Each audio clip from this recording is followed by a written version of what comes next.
90 రోజుల కోర్సు పూర్తి చేస్తే చాలు 100% ప్లేస్మెంట్ సపోర్ట్ తో సాఫ్ట్వేర్ జాబ్ మీ సొంతం. వెంటనే కోడ్ జ్ఞాన్ డెస్టినేషన్ ని సంప్రదించండి. నమస్కారం ప్రియా చౌదరి గారు. ఇళ్లలో కొంతమంది మహిళలు, అందరూ అని నేను చెప్పను కానీ, ఆడపిల్ల ఎదుగుతూ ఉంటే ఇంట్లో పనులు కూడా నేర్పించకుండా గారాబం చేస్తూనే ఉంటారు. వాళ్ళు ఏదో కష్టపడి ఏదేదో చేస్తున్నట్టు, అంటే మార్నింగ్ స్కూల్కి వెళ్తారు, కొంతమంది కాలేజెస్కి వెళ్తారు, లేదంటే కొంతమంది ట్యూషన్స్కి వెళ్తారు, లేదా కొంతమంది ఏదైనా కోర్స్ నేర్చుకోవడానికి వెళ్తారు. ఆ టైంని వీళ్ళు ఏదో పెద్ద కష్టపడిపోతున్నారు అనుకొని ఇంటికి రాగానే కనీసం చిన్న పని ముట్టుకున్నాను, నేను చేసేస్తానమ్మా, నేను చేసేస్తాను, నువ్వు కూర్చో, నువ్వు తిను, నువ్వు తాగు, నేను టీ పెడతలే, నువ్వు ఉండు అని చెప్పి కనీసం వాళ్ళు ఏదో ఇంట్రెస్ట్ కూడా చేద్దాం అనుకున్నా సరే చేయనివారు. కొంతమంది గారాబం చేసి చెడగొడతారు. అలా ఈవెన్ ఇలా చెప్పొచ్చో లేదు తెలియదు కానీ మా ఇళ్ళల్లో కూడా జరుగుతూనే ఉంటాయి గారాబం. ఇవి చెప్తున్నాను. ఆ విధంగానే అంటే అటువంటి ఎక్కువగా మనం చూడటం వల్ల ఆడపిల్లకే ఫర్దర్గా ఎక్కువ అనర్థాలు జరుగుతాయి. అటు మెట్టింట్లో వెళ్ళేటప్పుడు సరిగా పెంచలేదా నిన్ను, ఆ పని ఈ పని చేత కదా, లేదంటే వంటలు వండటం కూడా చేత కదా, లేదా కొంతమంది అయితే ఇల్లు సర్దుకోవటం కూడా రాకపోతే ఎలా అమ్మా అనేటువంటి విషయాన్ని చెప్పేస్తూ ఉంటారు. ఇంటి గృహిణి అంటే మహాలక్ష్మితో చూస్తారు. ఏదో వంటింటికి కూర్చోబెడదాం కట్టబెడదాం అని ఎవరు అనుకోరు కదా. సిచ్యువేషన్ బట్టి స్పాంటేనిటీ ఒక ఆడపిల్లకి తప్ప ఇంకెవరికి ఉండదు. ఈవెన్ మగాడికి కూడా అంత స్పాంటేనిటీ ఉండదు. ఆడపిల్ల సహనంతో ఉన్నంత ఇదిగా స్పాంటేనిటీగా డెసిషన్ తీసుకోవడంలో కూడా, అంటే ఇంటి పనుల విషయంలో అది ఎవరైనా ఎక్స్పెక్ట్ చేస్తారు, గారాబం ఎవరు ఎక్స్పెక్ట్ చేయరు. సో అటువంటి తల్లులకు మీరు ఏం చెప్తారు? One side of the coin మీరు చెప్పారు, other side of the version నేను గమనించింది కూడా నేను చెప్తాను. ఓకే. ఈ ఆడపిల్లలు ఏంటంటే వాళ్ళు ఏదో కాలేజ్కి వెళ్ళి రాగానే ఏదో ఎవరెస్ట్ శిఖరం అధిరోహించడానికి వెళ్ళి వచ్చేసినట్టు, లేదా స్పేస్కి వెళ్తున్నట్టు, లేదా స్పేస్కి వెళ్ళి వచ్చినట్టు, వీళ్ళు ఏదో దేశానికి ఏదో ఉద్ధరించేసినట్టు, లేకపోతే వీళ్ళు చేసేటటువంటి పని ఒక ఏంజల్స్ మాదిరి. మేము మాత్రమే ఈ భూమి మీద ఉన్నాము, మేము ఎందుకోసం ఉన్నామంటే మేము చదవటం కోసం మాత్రమే ఉన్నాము, లేదా చదువు పేరుతోటి టిక్ టాకులు చేసుకుంటూ చదువు పేరుతోటి కాలాన్ని దుర్వినియోగం చేస్తూ సరికాని ఆలోచనలతోటి ముందుకెళ్తూ వాళ్ళు they are showing that we are angels. Okay, ఆ పద్ధతితోటి నిజంగా తల్లి ఎప్పుడన్నా హెల్ప్ అడిగినా కూడా చెయ్యడానికి ముఖమంతా ముడుచుకొని దుమదుమలాడుకుంటూ ఆ రోజు ఆ నిమిషము లేదా ఆ గంట ఆ వాతావరణాన్ని డిస్టర్బ్ చేసేటటువంటి ఆడపిల్లలు కూడా ఉన్నారు. అవును, మీరు అది మర్చిపోయారు. అవును. ఇవాళ ఏమైందంటే ఒళ్ళు వంచి పని చెయ్యటం అనేటటువంటి యాటిట్యూడు ఎవరికీ లేదు, ఇటు మగపిల్లలకు కూడా. కారణం చెప్తాను నాగరాజ్ గారు. ఫస్ట్ మనం మాట్లాడుకోవాలంటే కారణం ఏంటంటే, ఈ రోజుల్లో పేరెంట్స్ ఏ ఆలోచన ధోరణి ఎలా ఉంది అని అంటే, మనం జీవితంలో చాలా కష్టాలు పడ్డాం. ఓకే, మనకంటూ ఒక స్వాతంత్రం లేదు. మనం అత్తమామలు చెప్పినట్టో, లేకపోతే మన తల్లిదండ్రులు చెప్పినట్టో, లేకపోతే ఇంకొకళ్ళు ఎవరైనా గార్డియన్ చెప్పినట్టో, లేదా మొగుడు ఆధీనంలోనో మనం ఉంటున్నాం. కాబట్టి మనలాంటి జీవితం మన పిల్లలకు ఉండకూడదు. మనలాగా వాళ్ళు ఈ విధంగా డబ్బుల కోసం అడ్జస్ట్ పడుకుంటూ ఉండకూడదు. కాబట్టి వాళ్ళు చాలా సుఖంగా బ్రతకాలి, వాళ్ళు చాలా హ్యాపీగా ఉండాలి అనేటటువంటి పనికి మాలిన ఆలోచన అంటాను నేను దాన్ని.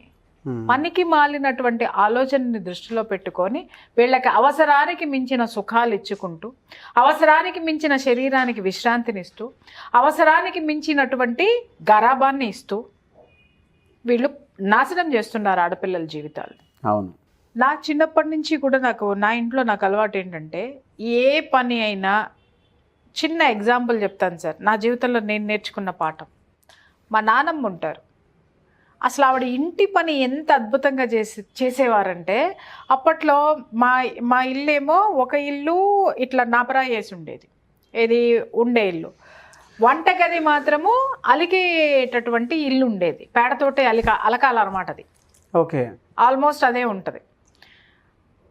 తను తర్వాత వాకిలి అలకటం, వాకిలి కూడా కొంత దూరం అలికి పెట్టేదన్నమాట. ఆ పేడతో ఆవిడ అలికితే ఎలా ఉండేదంటే, నున్నటి బండ ఎలా ఉంటుంది, స్మూత్గా ఉంటుంది. స్మూత్గా ఎంత బాగుంటుందో, మా బండలున్న ఇల్లు కూడా అంత చక్కగా ఉండేది కాదేమో, కానీ ఆవిడ అలికినటువంటి ఆ వంటిల్లు ఏదైతే ఉందో వంటిల్లు ఇంటికి కొంచెం దూరంలో ఉండేదన్నమాట. ఒక 10 అడుగులో 15 అడుగులు దూరంలో ఉండేది. ఆ గది మొత్తం ఆవిడ అలిగితే ఎంత చూడముచ్చటగా ఎంత అందంగా ఉండేదో చెప్పలేనండి. తర్వాత బియ్యం నానపోసి ఆవిడ రుబ్బి మెత్తగా రుబ్బి, ఇప్పుడు గ్రైండర్లు గిర్రని తిప్పుకుంటున్నాం మనం, మెత్తగా రుబ్బి ఆ పిండితోటి ముగ్గులు పెట్టేది. ఎంత అందంగా పెట్టేదండి బాబోయ్. ఆవిడ ఇలా పెట్టి ఇలా వేలుతో గీస్తా ఉంటే ఆ గీత మొదటి నుంచి స్టార్ట్ చేసినప్పుడు ఏ మెజర్మెంట్ తోటి ఉంటుందో ఆ మెలిక ముగ్గు ఫినిష్ అయ్యేంత వరకు అదే మెజర్మెంట్ తోటి ఉంటుంది. మీరు ఇలా చెప్తుంటే మా అమ్మ గుర్తొస్తుంది నాకు. ఎంత చక్కటి ఇల్లు అలికేటప్పుడు అలకడం కానీ ముగ్గులు పెట్టడం కానీ అంత అద్భుతంగా. ఇంకా పోతే గిన్నెలు తోమేది సార్ ఆవిడ, తెల్లగా తళ్ళాడుతూ ఉండే అనమాట. ఇప్పట్లో లాగా అప్పుడు సబ్బులు తర్వాత ఇవి ఏమి ఉండే కాదు. అప్పుడు ఏంటి అనంటే తవుడు, తర్వాత ఊక్క పొట్టు, బూడిద, వీటితోటే. మరీ జిడ్డుగా ఉన్న వాటికి ఏం చేసేవారంటే కొంచెం సర్ఫో లేకపోతే అప్పుడు వాటికి సబ్బో వేసి, లేదంటే కుంకుడు రసం వేసి, షికాకాయ వేసి తోమేటోళ్ళు. ఎంత తెల్లగా తోమేదండి బాబు. ఇత్తడి పాత్రలు ఎంత తలతల మెరిసేయండి. ఇక రాగే ఆవిడ పనితనం చూసి నాకు అలవాటైంది. ఇవాళ ఇంట్లో నాకు ఏ వస్తువు అయినా సరే అంత నీట్గా లేకపోతే నాకు అసలు కుదరదు. ఆవిడ దగ్గర ఉన్నాను కాబట్టి ఆ నీట్నెస్ నేను చూశాను కాబట్టి ఆవిడ ఇలా ఉండేది. ఓకేనా. పేడ కల్లాపు చల్లేదండి బాబోయ్. పెద్ద ఖాళీ స్థలం మాది, దాదాపు 1000 గజాలు ఉంటుంది. ఆ 1000 గజాల్లో కనీసం ఒక 200 గజాలు 300 గజాలకు పేడ కల్లాపు చల్లడం అంటే తమాషానా? అవును. ఆవిడ జల్లేవారు, పేడ కల్లాపు చల్లి ముగ్గులు పెట్టేవారు. ఆ ముగ్గు కర్ర గీసిందంటే మొదలుపెట్టిన దగ్గర నుంచి చివరి వరకు ఒకటే మెజర్మెంట్. మళ్ళీ ఆ ముగ్గేయటంలో కూడా ఆవిడ నీట్గా ఉండేవారండి. ఎంత నీట్గా ఉండాలంటే ప్రతిరోజు 2 పూట్ల స్నానం చేయాల్సిందే. ఆవిడ cotton saris కట్టుకునేవాళ్ళు. Quota శారీసో cocoa saris ఏవో ఉండేవి. అవి 7 గజాల చీరలు. ఆవిడ కుచ్చిళ్ళు పెట్టి చీర కట్టిందంటే ఎంత పొందిగ్గా కట్టేదో. ఆవిడ బొట్టు పెట్టిందంటే ఎంత అందంగా దిద్దు. ఆవిడ పనులకి అసలు మీరు వంక పెట్టద్దు. ఆవిడ మనిషి కూడా పచ్చగా తెల్లగా ఎంత అందంగా ఎంత అద్భుతంగా ఉంటారో. ఆవిడ అందంగా కూడా ఉంటారు, చాలా అందంగా ఉంటారు. అయితే ఇక్కడ గమనించండి ఆవిడ గురించి నేను ఎందుకు చెప్పానంటే, ఆవిడ ఉండటమే కాక ఆవిడకి నేను చాలా పెట్టు బాగా, అంటే చిన్నప్పుడు నేను చనిపోతాను అనుకున్న పిల్లని తీసుకొని వచ్చి ఆవిడే పెంచారు. అట్లా ఆవిడతోటి నాకు అనుబంధం అన్నమాట. ఆవిడ పనులు చేయటమే కాక ఆ పనులు నాకు కూడా నేర్పింది. పక్కన కూర్చోపెట్టుకొని ఆడుతూ ఆడుతూ ఆడుతూ ఆటలాగా, ఇదిగో ఇది కదా, ఇది నీ బొమ్మరిల్లు కదా, ఆ బొమ్మరిల్లు కట్టేది అనమాట నాకు. నీ బొమ్మరిల్లు నువ్వు అలుకు అని పక్కన కూర్చుని ఆ బొమ్మరింట్లో తను వంటిల్లు ఎలా అలికేదో అలా అలికిచ్చేది నాతోటి. ముగ్గు కదా, ఇదిగో ఇలా పట్టుకోవాలి, ఇలా వెయ్యాలి అనిపించేది. అట్లా ఆవిడ పనులన్నీ నాకు నేర్పారు. సరే, నేర్పి పక్కన పెట్టిన తర్వాత అల్టిమేట్ నేను చెప్తా. నాకు ఒక 15 ఇయర్స్ వచ్చేసినాయి. 10th క్లాస్ హాలిడేస్కి వెళ్ళాను నేను, ఆవిడ దగ్గరికి వెళ్ళాను. ఏదో మాటల మీద వచ్చి ఎవరో పూల జడలు అద్భుతంగా అల్లుతుంది ఆవిడ, కుడుతుంది. అప్పుడు ఇప్పట్లో లాగా రెడీమేడ్లు తెచ్చి ఇట్లా పెట్టుకుంటున్నామా, అప్పుడు అలా కాదు, జుట్టుకి వేసేవాళ్ళు. జుట్టంతా తలంతా భలే సువాసన వచ్చేదన్నమాట. అన్ని రెడీమేడ్లు అయిపోయినాయి. జీవితం కూడా ఇవాళ అట్లాగే ఉంది, 4 రోజుల పండగలాగానే ఉంది. సో ఏదో మాటల మధ్య వచ్చి నాకు పూల జడ కుట్టడం రాదు అనేది ఆవిడకి తెలిసింది. ఏంటి నీకు పూల జడ కుట్టడం రాదా అన్నది. నా మనవరాలు అయ్యుండి నీకు రాదా, నువ్వు నేర్చుకోవాల్సిందే అని చెప్పేసి ఆ పక్కనే మాకు ఒక ఆడపిల్లకి పెద్ద జడ ఉండేదన్నమాట. ఎమ్మటి ఆ పిల్లని పిలిచి సాయంత్రం పూల జడేస్తా, నువ్వు తలస్నానం చేసి వచ్చేయంది. ఆవిడ గవ్వ తలస్నానం చేసి వచ్చేసింది ఆ పిల్ల చక్కగా. ఈవిడ బజార్ వెళ్ళి మాకు అక్కడ ఇది వస్తుంది కదా, మొగ్గలు తీసుకొని వచ్చి, మల్లెపూలు మొగ్గలు తీసుకొని వచ్చి 3 రోజులండి ఆ అమ్మాయిని కూర్చోపెట్టి, ఒకరోజు ఒక జడ నేర్పింది, ఇంకొక రోజు వంకిల జడ, ఒకరోజు ముద్ద జడ, ఇంకొక రోజు పూలతోటి దాని పేరు ఏదో ఉంటుంది ఆ జడ నాకు కూర్చోపెట్టి నేర్పింది ఆవిడ.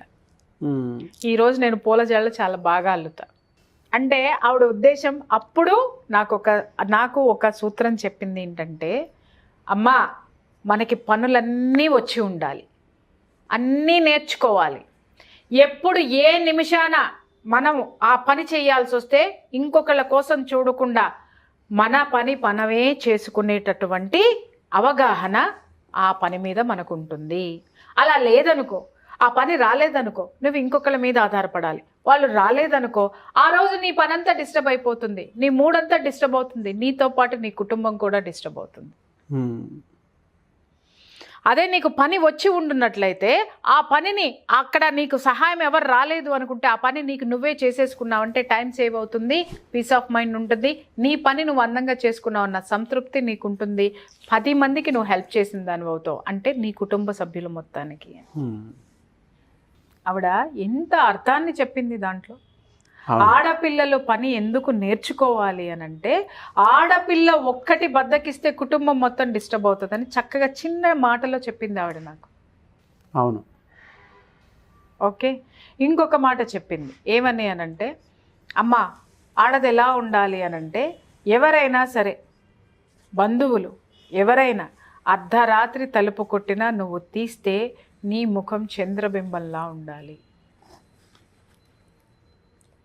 నువ్వు పొందిగ్గా ఉండాలి, అలా ఉండాలి. అంటే చక్కగా హుందాగా పొందిగ్గా ఉన్న దాంట్లోనే నిన్ను నువ్వు తీర్చిదిద్దుకో.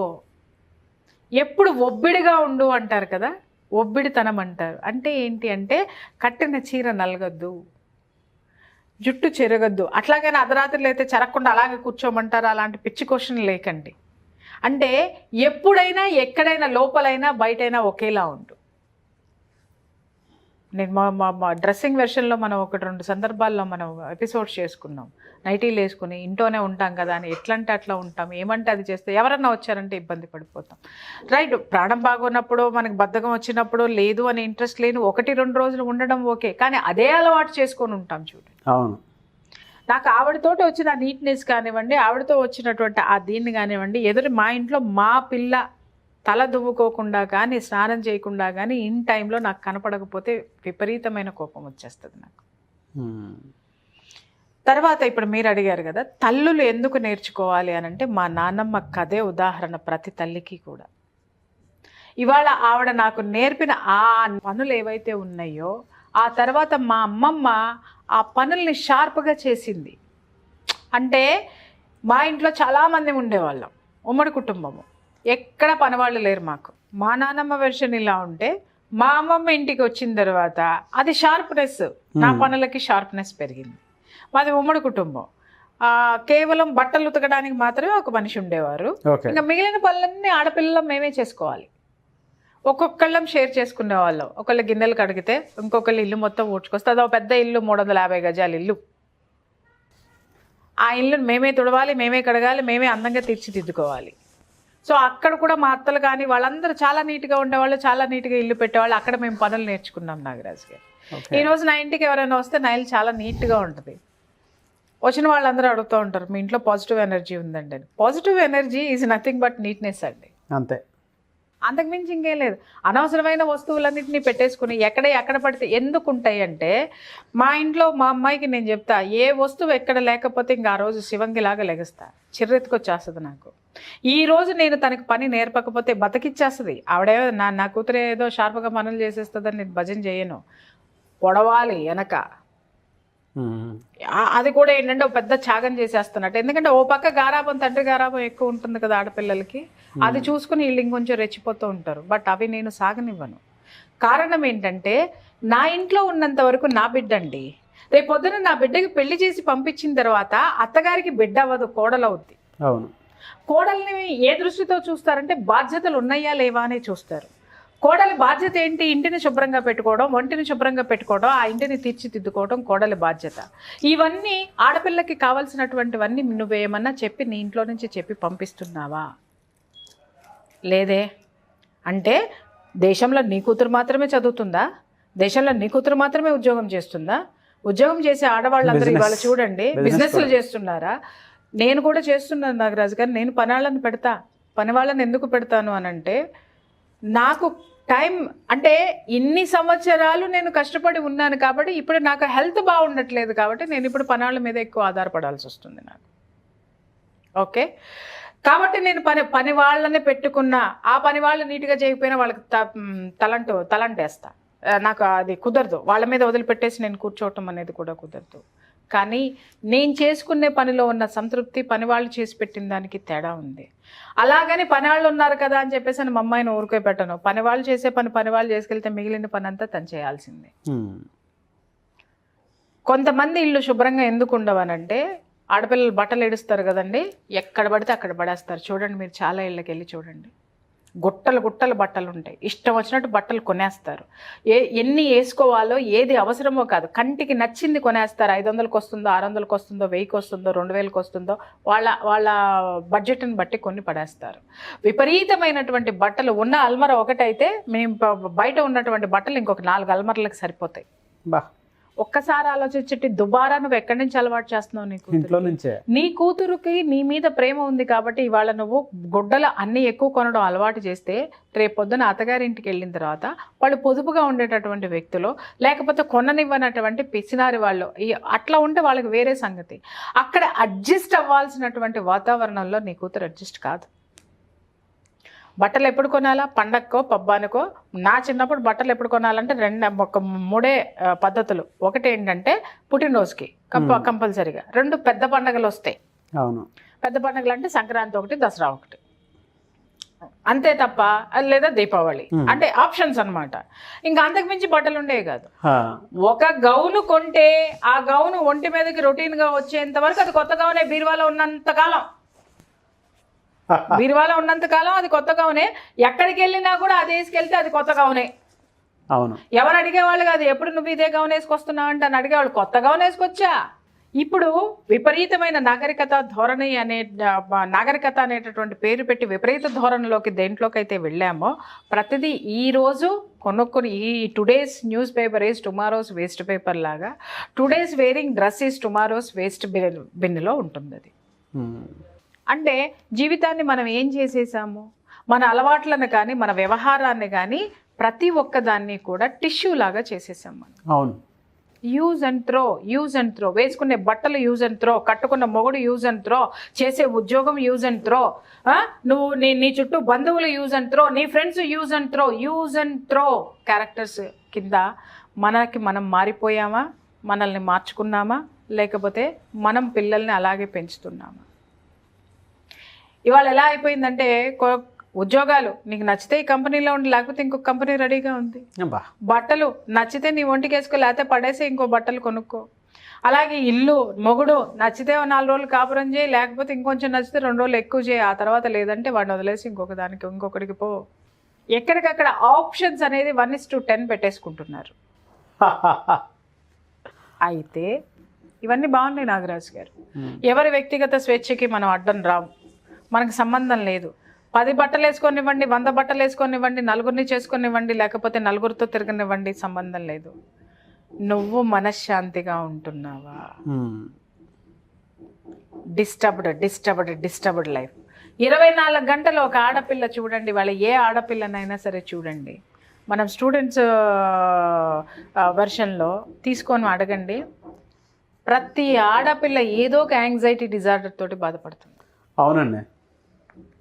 ప్రతి మగపిల్లోడు, ప్రతి ఒక్కడు 24 hours టెన్షన్ తోటి, నిలకడలేనటువంటి మనస్తత్వంతో, ఎటుపోవాలో అర్థం కాక 18 ఏళ్ళు దాటిని అంటే వైన్ షాపుల చుట్టూ తిరుగుతున్నాడు. కదిలిస్తే ఏడ్చేస్తారు. ఎందుకు వస్తున్నాయి ఇవన్నీ చెప్పండి? ఎందుకంటే 1:10 ఆప్షన్స్ పెట్టుకున్నావు కదా నువ్వు, దానివల్ల, అది తెచ్చిపెట్టేటటువంటి ప్రాబ్లమ్స్ వల్ల. ఇదంతా ఎక్కడి నుంచి వస్తుంది? ఆప్షన్స్ ఎందుకు పెట్టుకున్నావు అంటే ఇంట్లో నువ్వు బాధ్యతలు నేర్పకపోవడం వల్ల, ఇంట్లో నువ్వు క్రమశిక్షణ నేర్పకపోవడం వల్ల, ఇంట్లో ఒక ఆడపిల్ల సమాజంతో ఎలా అనుసంధానమై ఉండాలి, కుటుంబంతో ఎలా అనుసంధానమై ఉండాలి, తన బాధ్యతలు ఏంటి, ₹1 పొదుపు చేసుకోవడం ఏంటి, ఆ పొదుపు చేసుకున్నటువంటి రూపాయిని ఇన్వెస్ట్ చేయటం ఏంటి, ఇవన్నీ ఏది ఏ ఆడపిల్లకి ఏ తల్లిదండ్రులు చెప్పరు. పెంచేటటువంటిది ఏంటి అని అంటే పక్కింటి అమ్మని చూసి ఈ అమ్మ వాత పెట్టుకుంటుంది అనమాట. ఆ అమ్మకి 100 కోట్లు ఉన్నాయని పెంచిందని చెప్పి 1 కోటి కూడా లేని నువ్వు అదే బట్టలు కొనాలా, అదే ఇది కొనాలా, ఈవిడ కూడా మనశ్శాంతిగా ఉండదు. ఎందుకంటే రేపొద్దున ఆ అమ్మాయి డ్రెస్ వేస్తుందో ఈ అమ్మకేం కొనాలి. ఉన్న డబ్బంతా ఇవాళ ఎవరు బ్యాంకు బ్యాలెన్స్లు తీసుకొని పట్టుమని ₹1,00,000 మీకు సేవింగ్స్లో ఎంతమందికి ఉంటాయో చూడండి నాగరాజు గారు. ఉండవు. ఇవాళ ఎంత డబ్బైనా ఎందుకు సరిపోవటం లేదు అంటే నువ్వు నీ ఇంట్లో పొదుపు పాటించడం లేదు, నీ బిడ్డలకి పొదుపు నేర్పడం లేదు. అవును. ఎందుకు మనశ్శాంతి ఉండడం లేదు అని అంటే, నీకు ఇంట్లో ఉన్నటువంటి ఆడపిల్ల నీకు సహాయకారిగా ఉండాలి, కిచెన్లో సహాయకారిగా ఉండాలి, బయట పనులు చేసే విషయంలో సహాయకారిగా ఉండాలి, నీకు హెల్త్ బాగోకపోతే నీకు సేవలు చేయడానికి తను సిద్ధంగా ఉండాలి. నువ్వు సిద్ధం చేస్తున్నావా? నువ్వు పుట్టింట్లో నీ కూతురు కదా అని నువ్వు గారాబం చేయటం వల్ల ప్రాబ్లము ప్రతి తల్లిదండ్రులకి నేను చెప్తున్నాను. ఏంటి అంటే, నువ్వు చేసేటటువంటి గారాబమో, లేకపోతే నీ ఒళ్ళు బద్ధకమో, లేదా నీ అతి ఆలోచనలో, నీ అతి విశ్వాసమో, నా కూతురు మాత్రమే బాగుండాలబ్బా అనుకొని నువ్వు పెంచేటటువంటి నీ స్వార్థమో, రేపొద్దున నీ కూతుర్ని ఎందుకు పనికి రానటువంటి వస్తువు కింద ఒక అత్తగారింటికి నువ్వు ప్రజెంట్ చేస్తున్నావు. మాంగారికి తలనొప్పి వస్తుంది, కాఫీ పెట్టాలి, అత్తగారు ఏమంటది, 50 ఏళ్ళు నేనే చేశాను కదా ఈ ఇంట్లో, ఇవాళ కోడలు వచ్చింది కదా, కోడలు కూడా షేర్ చేసుకోవాలి అనుకుంటుంది, లేదా కోడలే చేసి ఇవ్వాలనుకుంటుంది. ఎందుకు ఈ మెంటాలిటీ ఉంటుంది అంటే, రేపొద్దున ఈ ఆస్తులన్నీ అదే అనుభవిస్తుంది కదా, అవును, మేము కష్టపడి సంపాదించిన అదే అనుభవిస్తుంది కదా, మాకు కొంచెం చేసి పెడితే ఏం పోయింది అనేటటువంటి ఆలోచనలు ఉంటారు. లేదా ఇది మాత్రమే చెయ్యాలని పైన కూర్చొని నొక్కేటోళ్ళు ఉంటారు. ఆ సెక్టర్ని వేరే పెడతాము. కానీ నీ ఇంటి బాధ్యతని నువ్వు ఎంతవరకు తీసుకున్నావు? నా కోడలు నా ఇంటికి వచ్చిన తర్వాత నాకు వచ్చే చుట్టాలను గౌరవించాలి, నా ఇంట్లో బాధ్యతలు పంచుకోవాలి, నా ఇంట్లో వండి పెడితే నేను తినాలి అనుకునేటటువంటి అత్తమామలు ఆ ఇంట్లో మనుషులు సిద్ధంగా ఉంటారు. నువ్వు వెళ్ళి నాకు టీ పెట్టడం కూడా రాదు అస్సలు, అబ్బో నాకు అసలు చిరాకు కిచెన్లోకి వెళ్ళాలంటే, ఏంటయ్యా వీళ్ళ వల్ల దేశానికి లాభం? నయా పైసాకి పనికిరారు. నీ డబ్బు నువ్వు సంపాదించుకున్న డబ్బులతో పబ్బులు క్లబ్బులు తిరగడానికి, నువ్వు 10 డ్రెస్సులు కొనుక్కోడానికి నువ్వు ఉపయోగపడతావేమో. దేశానికి ఏమి లాభం నీ వల్ల? ఏం లాభం నీ వల్ల? ఏం ఉద్ధరిస్తున్నారని మిమ్మల్ని ఈ భూమి భరించాలి, ఏం ఉద్ధరిస్తున్నారని మిమ్మల్ని అత్తింటి వాళ్ళు భరించాలి. ఎమ్మటే అత్తగారింటి దగ్గర నుంచి ఫోన్లు వచ్చేస్తాయి. ఏంటండి మీ అమ్మాయి కనీసం టీ పెట్టడం కూడా చేత కాదా అనగానే వీళ్ళకి ఇమ్మీడియట్గా రోషం వచ్చేస్తుంది. చూసారా అండి, టీ పెట్టడం కూడా రాదా అని మాంగారు అడుగుతారా? మామ ఇంటి పెద్ద అంటే, ఇక్కడ నేను వేధించే అత్తమామల గురించి నేను చెప్పట్లేదు. కావాలని వేధించే వాళ్ళు దరిద్రులు దౌర్భాగ్యులు ఉన్నారు, వాళ్ళు కాదు. కనీసం ఇంటికి వచ్చిన తర్వాత కోడలు కాఫీ ఇస్తే చక్కగా కోడలతో కబుర్లు చెప్పుకుంటూ కాఫీ తాగుదాం, కోడలు టేస్టీగా కాఫీ ఇస్తుందేమో, ఆవిడ కాఫీ తాగి బోరు కొట్టింది. కోడలు ఇంట్లో బాధ్యతాయుతంగా తిరుగుతుంటే, బాధ్యతలు షేర్ చేసుకుంటే ఆయనకి చూడాలనిపిస్తుందేమో. రాదండి నాకు అసలు అది ఎట్లా పెట్టాలో తెలియదు. అదేంటమ్మా నేర్చుకోవా, ఎట్లయితే కుదరదమ్మా, మీ పుట్టింటో నేర్చుకున్నావేమో, మా ఇంట్లో కుదరదు, మా ఇంట్లో అందరం కలిసి పని చేయాల్సిందే, లేదు మా ఇంటికి వచ్చావు కాబట్టి నువ్వు పని చేయాల్సిందే. వీళ్ళ భయం ఏంటంటే, రేపొద్దున కొడుకు కూడా వండి పెట్టదు కదా అది. అవును. ఆ భయంతో వీళ్ళు ఏం చేస్తారు అని అంటే, రుద్దటం మొదలు పెట్టేస్తారు అనమాట, నువ్వు నేర్చుకోవాల్సిందే అనేసి. ఇంకంతే స్టార్ట్ నాగరాజు గారు. అక్కడి నుంచి మొదలైతే దాని బంధువుల దగ్గరికి ఫోన్లు వెళ్ళిపోయిన తర్వాత, అన్నీ అయిపోయిన తర్వాత ఆఖరికి నాకు వస్తుంది అనమాట ఫోన్ కాల్, అపాయింట్మెంట్. ఏందమ్మా అంటే, చూడండి మాంగారు టీ పెట్టడం, నా పిల్లల్ని నేను గారాబంగా పెంచాను మేడం గారు, మీరు చెప్పండి మన ఆడపిల్లలు ఎంత బాగా పెంచుతాము, నాకు లోపల ఇట్లా ఉడుకుతా ఉంటది. తెలుసు, చూసా ఒక ఇన్సిడెంట్ బయట నుంచి విన్నాను కదా, ఎక్స్ప్రెషన్స్ అన్ని నేను చూసి చాలా గట్టిగా నవ్వుకున్నాను. కాదు, నేను బాగా గారాబంగా పెంచుకున్నామండి అని అంటే, నీ కూతురికి నీకు సరిపోయిందమ్మా, కానీ నీ కూతురు ఇంకొక ఇంటికి వెళ్ళాల్సినటువంటి బిడ్డ, నువ్వు మినిమం పనులు నేర్పు. అక్కడ వేధింపులుంటే నువ్వు మాట్లాడు, కానీ నీ కూతురే పెద్ద వేధింపు అయిపోయింది అక్కడ. నీ కూతురు టీలు కాసుకోకుండా, నీ కూతురు వంటలు చేయకుండా, వంట మనిషిని పెట్టమంటది ఇది పోయి. వంట మనిషిని పెట్టుకో, నేను నీ ఇంటికి వంటలు చేయడానికి వచ్చానా, నేను నీ వాళ్ళకి కాఫీలు టీలు పెట్టడానికి వచ్చానా, మరి ఆస్తి అనుభవించడానికి వచ్చావా చెప్పు? ఊరికినే ఇచ్చేస్తారా నీకు? వచ్చేస్తుంది అదే తేరగా అనుభవించడానికి వచ్చేసా, ఊరికి వాళ్ళ ఆస్తులు పాస్తులు ఇచ్చేస్తారు నీకు. నువ్వు బాధ్యతలు పంచుకోబడలే. నీ ఇంట్లో నీ తల్లిని చూసావు కదా, నీ తల్లుల బంధువులకు కానీ, నీ తండ్రికి కానీ, నీకు కానీ వండి పెట్టకుండా పని మనుషులు పెట్టిందా? ఈ తల్లులకు కూడా నేను చెప్తున్నా, ఇంట్లో మీరు మాత్రం మీ భర్తకు వండి పెడతారు, మీ పిల్లలకు పెట్టుకుంటారు, అన్నీ మీకు బాగా ఉండాలని చూస్తారు. మరి మీలాగా మీ బిడ్డని ఇంకొక తల్లిగా ఎందుకు తయారు చేయరు? ఇక్కడ పిల్లల్ని తల్లుల్లాగా తయారు చేసి అత్తగారింటికి పంపించాల్సినటువంటి తల్లులు పనికి మాలినటువంటి వ్యవహారాలన్నీ నేర్పించి వాళ్ళ జీవితాల్ని నాశనం చేయటంలో ఈ తల్లుల పాత్ర, తండ్రుల పాత్ర చాలా ఉందంటారు నాగరాజు గారు. కష్టం తెలిసేలా పెంచండి మీరు, వాళ్ళకి కష్ట సుఖాలు తెలియాలి, బాధ్యతలు తెలియాలి. Thank you so much Priya Chaudhary గారు. సుమన్ టీవీలో మీ పర్సనల్ అండ్ బిజినెస్ ప్రమోషన్స్ కోసం కింది నెంబర్కి కాంటాక్ట్ చేయండి.